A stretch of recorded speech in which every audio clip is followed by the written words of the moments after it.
अस्सलाम वालेकुम। मोहतरम भाइयों, आज मेरे सामने एक सवाल खड़ा है कि इस बार मैं वोट किसको दूं। बहैसियत मुसलमान, बहैसियत एक मजलूम कौम, इस बार मुझे वोट किसको देना चाहिए? क्योंकि मेरे इलाके में जितने कैंडिडेट खड़े हैं उनसे मेरा कोई ना कोई ताल्लुक जरूर है। उन्होंने मेरा या मेरे करीबी साथियों का कोई छोटा मोटा काम जरूर किया है। और ज्यादा परेशानी की बात तो यह है कि उनके लिए जो वोट मांगने आ रहे हैं उनसे तो मेरा और भी ज्यादा ताल्लुक है।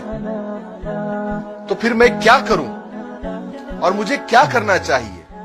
जब मैं ये सब सोचता हूं तो मेरे दिमाग में एक सवाल गर्दिश करता है।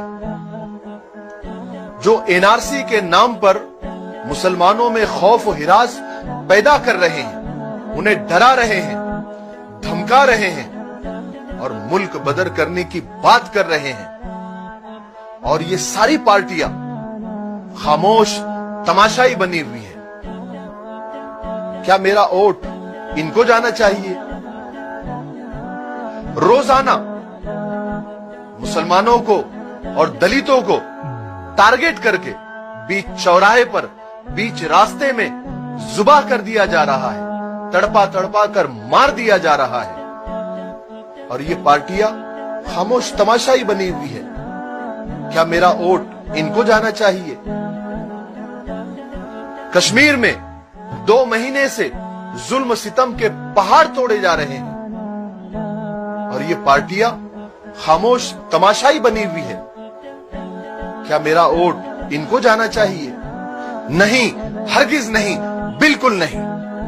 मैंने हालात का जायजा लेने के बाद यह फैसला कर लिया है कि मुझे वोट किसको देना है।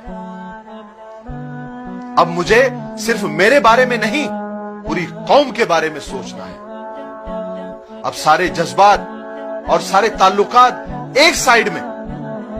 अब मुझे होशमंदी से, दानिशमंदी से, दूर अंदेशी से काम लेना है। अब मुझे बिरयानी या चाय पर नहीं बिकना है, 500 और 1000 रुपए में नहीं बिकना है। कोई रूठता है तो रूठ जाए, कोई साथ छोड़ता है तो छोड़ जाए।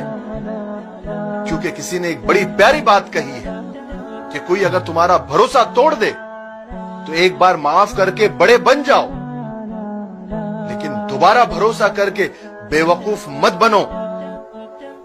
मौजूदा हालात में मुसलमानों का सबसे बड़ा मसला मुस्लिम क़ियादत का है।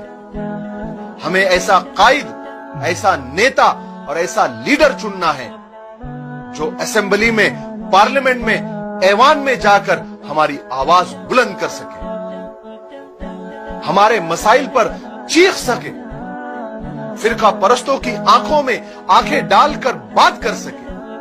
क्या आप अब भी नहीं समझे मेरा वोट किसको जाएगा? एक ही तो जमात है, एक ही तो पार्टी है जो हर मजलूम की, हर सताए हुए की आवाज है। बिला तफरीक मजहब व मिल्लत जो हर मजलूम के लिए आवाज उठा रही है, वो जमात है ऑल इंडिया मजलिस इत्तेहादुल मुस्लिमीन। इस बार मेरा वोट उसको जाएगा और मैं आप सब तमाम लोगों से अपील करना चाहता हूं कि आप भी इस बार ये तहैया कर ले, अज़्म कर ले, इरादा कर ले कि इस बार हमारा वोट सिर्फ मजलिस को जाएगा, मजलिस को जाएगा और मजलिस को जाएगा इंशाअल्लाह। इस बार हमें ताकत देना है मजलिस को और मजलिस के सारे कैंडिडेट को। हमारे एक एक वोट से ताकत मिलेगी हमारे रहबर और रहनुमा असदुद्दीन ओवैसी को, अकबरुद्दीन ओवैसी को, जनाब इम्तियाज जलील साहब को, जो हमारी आवाज को बुलंद करते हैं। तमाशाई पार्टियों को और बिके हुए लोगों को और दलालों को इस बार साइड को करो। इस बार किसी के बहकावे में नहीं आना है, किसी के डराने या धमकाने की परवाह नहीं करनी है। मुत्तहिद होकर मजलिस को मजबूत कीजिए, मजलिस के कैंडिडेट को वोट दीजिए। इंशाअल्लाह कल हमारा होगा। और आखिर में हमारे रहबर और रहनुमा जनाब असदुद्दीन ओवैसी, जनाब अकबरुद्दीन ओवैसी और जनाब इम्तियाज जलील साहब के लिए एक शेर जो इन पर बहुत फिट आता है वो बोलकर अपनी बात को खत्म करता हूं कि मैं बिका नहीं, मैं झुका नहीं, कहीं छुप छुपा के खड़ा नहीं, जो डटे हुए हैं महाज पर मुझे उन सफों में तलाश कर। अस्सलाम वालेकुम।